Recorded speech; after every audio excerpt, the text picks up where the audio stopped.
안녕하세요. 마이웨이입니다. 주말 동안에 정말 많은 일이 있었고, 또 상황이 좀 긴박하게 돌아갔다는 것을 이 시황을 보면 좀 알 수 있는 것 같습니다. 그래서 이 주말 동안에 무슨 일이 있었는지 좀 간략하게 정리를 하고, 그리고 또 제가 발견한 뷰도 오늘은 좀 함께 말씀을 드릴게요. 그래서 먼저 제가 지난 금요일에 이 제2의 금융위기 시그널 월가가 흔들린다라고 하면서 이 실리콘밸리 은행의 주가가 60%나 폭락을 했다라고 말씀을 드렸어요. 그러니까 이때만 해도 이 실리콘밸리 은행이 파산을 한 건 아니었고, 하지만 이것이 여기 보시는 것처럼 2007년, 2008년에 세계 금융위기를 좀 떠올린다라고 말씀을 드렸습니다. 그런데 정말 이 하루가 안 돼가지고 바로 그 다음날 몇 시간 뒤에 미국 역사상 두 번째로 큰 파산이다라고 하면서 이 실리콘밸리 은행이 파산을 해서 증시가 패닉을 하고 있다라는 이런 기사가 나왔습니다.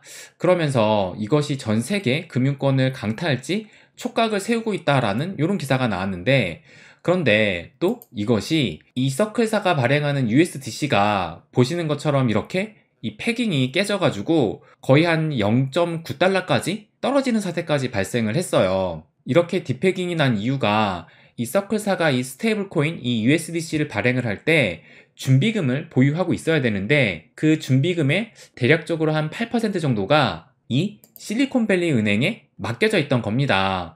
그러니까 그 자금을 찾지 못한다라는 그런 우려가 발생을 하면서 보시는 것처럼 이렇게 이 스테이블 코인 이 USDC가 디패깅이 발생을 해가지고 0.9달러 그 아래까지로도 떨어졌는데, 그래도 다행히 지금은 이렇게 0.98달러니까 거의 1달러 가깝게 지금은 이제 회복을 한 상황입니다.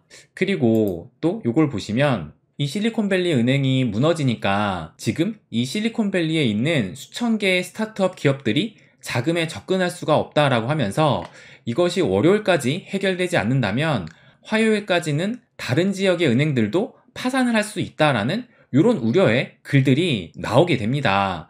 그러면서 그 위기의 은행으로 이 퍼스트 리퍼블릭 은행과 시그니처 은행 또 웨스턴 얼라이언스 은행이 좀 불안하다라는 식으로 이런 기사가 나왔고, 이걸 또 보시면 오늘 캘리포니아에 있는 퍼스트 리퍼블릭 은행 지점의 풍경이라고 하면서 보시는 것처럼 이렇게 이 지점들 앞에서 사람들이 길게 줄을 서면서 기다리고 있는 것을 이렇게 볼 수가 있어요. 그러면서 이 트윗에는 월요일 재미있겠다라는 이런 참 웃지 못할 이런 트윗도 올라왔습니다. 그래서 또 이 기사를 보시면 이 실리콘밸리 은행의 파산으로 전 세계의 금융시장이 블랙먼데이 공포가 확산되고 있다라는 이런 기사가 나오기도 했어요.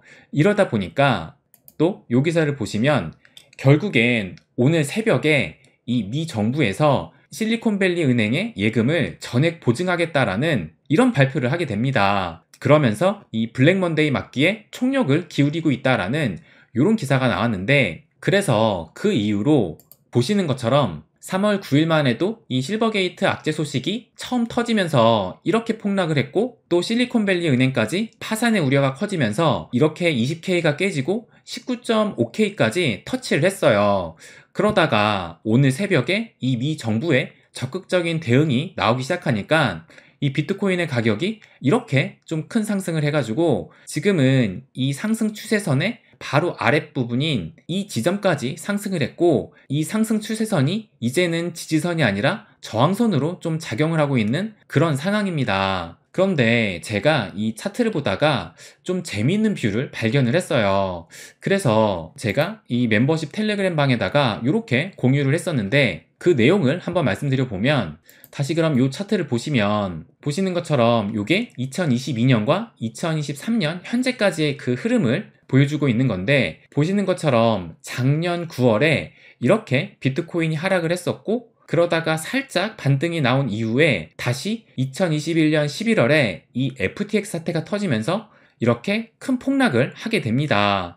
그러면서 이 RSI는 바닥을 찍었었고, 그러다가 이 12월 달까지 지지부진한 흐름을 보이다가 2023년 새해에 들어서면서 보시는 것처럼 이렇게 큰 폭의 상승을 하게 돼요. 그래서 이 상승폭이 보시는 것처럼 거의 한 50% 이상의 비교적 큰 상승을 하게 됩니다. 그러다가 2023년 3월에 그러니까 이번 달 들어서 미국의 은행들이 파산을 하게 되면서 이렇게 큰 하락이 나오게 됐어요. 그러면서 지금 현재 이 정부의 적극적인 대응으로 이 재무부에서 파산한 은행들의 예금을 전액 보증한다라는 이런 소식이 나오면서 보시는 것처럼 이렇게 반등을 한 상황인데, 그런데 이 그림을 기억을 하시면서 이 차트도 한번 보시게 되면 이게 2019년과 2020년의 비트코인 흐름을 보이고 있는 겁니다. 그런데 보시는 것처럼 2019년도에도 마찬가지로 9월 달에 비교적 좀 큰 하락이 나왔어요. 그러다가 다시 이렇게 좀 반등을 하다가 마찬가지로 2019년 11월 달에 이때도 이렇게 좀 하락을 하게 됩니다. 그러니까 2022년 이때도 9월 달과 이 11월 달에 FTX 사태로 인해 가지고 이런 하락이 나왔었는데, 마찬가지로 2019년도에도 비슷한 흐름이 나왔다라는 거예요. 그러다가 마찬가지로 이 12월 달까지 크게 반등하지 못하고 지지부진한 모습을 보이다가 보시는 것처럼 이렇게 이때도 2020년 해가 바뀐 이후로 이런 상승을 하게 되는데, 제가 지금 이것을 좀 이렇게 길게 보느냐고 이 상승폭이 얼마 안 돼 보이지만 보시는 것처럼 이때 역시 무려 50%가 넘는 상승을 하게 됩니다. 그래서 이때도 RSI가 70 이상의 높은 과매수를 보이게 되고, 마찬가지로 올해 2023년에도 보시는 것처럼 이렇게 높은 과매수 영역에 도달하게 돼요. 그러면 다시 이때 2020년 차트를 보게 되면 이때도 마찬가지로 2020년 3월에 대폭락을 하게 되는데, 이때는 여러분이 아시는 것처럼 이 코로나 쇼크를 해가지고 이런 큰 대폭락이 오게 됩니다. 그러다가 이 정부와 연준의 적극적인 대응으로 이 무제한 돈풀기가 시행이 되고 금리가 이제 인하가 돼서 제로금리 정책이 펼쳐지면서 보시는 것처럼 그 이후로 이 비트코인의 가격은 이 미 증시와 함께 이렇게 긴 상승세에 놓였다라는 것을 여러분은 잘 기억을 하실 거예요. 그래서 이 내용을 제가 이렇게 공유를 하면서 뭐라고 말씀을 드렸냐면, 그렇다면 이번에는 어떻게 될까요? 내일 13일 연준이, 그러니까는 13일이면 이제 오늘 밤이거든요. 오늘 밤에 연준이 비공개 이사회를 소집한다고 합니다. 아직 본격적인 위기로 인식하지는 않겠지만 연준의 기존 행보는 크게 달라질 것으로 보입니다. 2020년 3월 이후의 흐름을 보고 앞으로도 그럴 것이다 라고 단언할 수는 없겠지만, 비슷한 전개와 비슷한 정책의 변화가 따른다면 충분히 그 가능성도 있지 않을까 생각을 합니다 라고 말씀을 드리면서, 저는 이것을 보면서 이 현재의 상황, 이 미국의 은행이 지난 한 주 동안에 두 곳이 무너지는 이런 공포스러운 상황 속에서도 마냥 공포에 떨기보다는 더 정신을 차리고 보다 적극적인 대응을 할 필요가 있겠다라는 그런 생각을 했습니다 라고 말씀을 드리면서, 지금 이 뷰를, 그러니까 2020년과 2023년 흐름이 이렇게 좀 비슷하게 가고 있다라는 이 뷰를 말한 사람이 아직 한 번도 보질 못했는데, 그러니까 어디까지나 참고로만 보시길 바랍니다 라고 이렇게 글을 남겼었어요. 그리고 나서 정말 오늘 새벽에 이런 이 정부가 이 예금을 전액 보증한다라는 이런 발표를 하면서 보시는 것처럼 이런 반등의 상승이 나오게 된 겁니다. 그래서 또 제가 뭐라고 또 말씀을 드렸냐면, 오늘 아침에 또 관련 글을 올리면서 어제 말씀드린 2020년과 2023년의 비슷한 흐름, 두 해 모두 3월에 큰 하락이 나왔고 그 후 정부와 연준에서 적극적인 대응이 나왔다라는 점도 이제 일치하게 되었다라고 말씀드리면서, 그렇다면 그 후 상승의 움직임도 앞으로 일치하게 될까요? 역사는 반복된다가 또다시 입증이 될지 한번 지켜봅시다 라고 이렇게 또 아침에 글을 남겼습니다. 그래서 오늘의 상승이 참 앞으로의 그 방향을 좀 기대하게 만들긴 하는데, 그런데 아직까지는 좀 안심하기에는 좀 무리가 있는 것이 사실이긴 해요. 보시는 것처럼 이 미 정부에서 빠르게 이 실리콘밸리 은행을 팔려고 구매자 물색에 나섰지만 매각에 난항을 겪고 있다라고 이렇게 또 기사가 나왔습니다.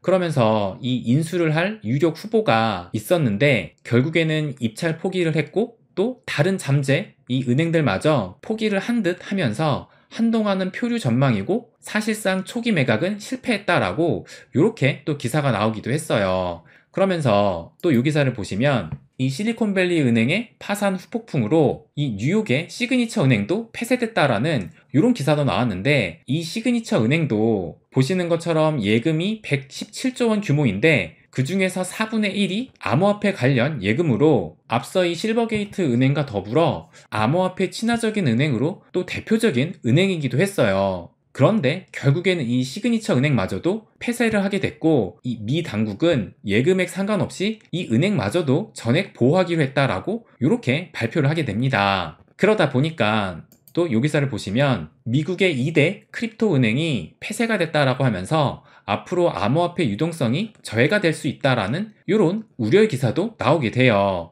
그러면서 뭐라고 하냐면, 연준이 이 실리콘밸리 은행의 예금자 보호를 위해 개입함으로써 월요일 더 큰 뱅크런을 막을 수 있을 거라 생각하지만 크립토에 친화적인 3대 은행이 며칠 만에 영업을 종료한 것은 실망스럽다라고 하면서, 현재 암호화폐 기업에는 선택의 여지가 거의 없다. 새로운 은행이 나타날 때까지는 업계는 유동성 부족에 시달릴 것이다 라고 이렇게 얘기를 했습니다. 그러면서 또 이 기사를 보시면 미 당국이 은행권 살리기에 개입을 하는 것은 암호화폐 기업에는 악재다라는 이런 또 목소리가 나오고 있어요. 그러면서 뭐라 하냐면, 미 당국의 공식 개입에 따라서 암호화폐 스타트업이 은행 서비스를 제공받을 수 있는 가능성은 희박해졌다라고 하면서, 암호화폐는 공식적으로 비은행권이 된 셈이다. 이는 암호화폐 기업이 은행 서비스를 사용하기 어렵게 진입장벽이 세워진 것이다 라고 요런 또 우려의 목소리가 나오고 있습니다. 그리고 또 이 기사를 보시면 바이든이 이 13일 아침에 실리콘밸리 은행의 파산 관련해서 연설을 할 것이다 라고 이런 기사가 나왔어요. 그런데 이 미국 시간으로 13일 아침이면 우리나라 오늘 밤 9시 이후가 될 겁니다. 그런데 이 바이든이 여길 보시면 이 실리콘밸리 은행, 시그니처 은행 파산 사태에 책임자들에게 책임을 묻겠다라고 이렇게 좀 엄포식으로 얘기를 했어요. 그런데 이 최근에 이 파산한 은행들이 이 암호화폐 관련 또 은행들이다 보니까 혹시 이것이 암호화폐 시장에 불똥이 튀지 않을까라는 그런 우려가 좀 생기는 것도 사실입니다. 그래서 비록 이렇게 좀 상승을 했지만 앞으로도 이 변동성이 생길 가능성이 좀 높지 않을까 생각이 들어요. 거기에다가 아직 이 다른 중소은행들의 이 뱅크런이 혹시 발생하지 않을까 하는 그런 우려가 여전히 상존하고 있기 때문에 지금 미 정부가 다른 연쇄적인 이 은행들의 줄 도산을 좀 막기 위해서 선제적으로 나온 것으로 보이지만, 실질적으로 예금자들이 그것을 얼마나 믿고 뱅크런 사태가 추가적으로 나타나지 않을지를 계속 좀 지켜봐야 된다고 보여집니다. 그래서 여전히 이 불안감이 계속되고 있는 것도 사실이기는 해요. 그런데 또 제가 계속 말씀드려왔지만, 제가 지난 금요일에도 말씀드렸고 또 며칠 전에도 시장은 이 걱정의 벽을 타고 결국엔 오른다라고 계속 말씀을 드리고 있어요. 조금 전에 이 차트도 보여드렸지만 이 큰 코로나 대폭락을 맞고 난 이후로 시장은 이렇게 또 회복을 했었습니다. 물론 이때의 상황과 지금의 상황이 같지 않고 이때의 이런 큰 상승을 했기 때문에 지금의 위기를 겪고 있는 건지도 몰라요. 그런데 하지만 그렇기 때문에 지금 우리에게 이 공포와 이 기회의 순간이 계속 함께 있는 것이고, 또 보시는 것처럼 누군가 이런 리스크를 좀 해소하려고 하는 그런 노력이 보이면 시장은 보시는 것처럼 이런 또 반등을 합니다. 그런데 당분간은 이 위기와 공포가 또 계속 찾아올 수도 있어요. 그런데 설령 그렇다 하더라도 시장은 다시 이런 반등을 보일 수 있을 거다라는 이런 희망을 가지면서 또다시 공포의 순간이 다가오면 적극적인 대응을 해야 되지 않을까 생각을 합니다. 네, 그럼 오늘은 여기까지 하겠습니다. 항상 제 이야기 끝까지 들어주셔서 감사드립니다. 부자가 되는 길, 마이웨이.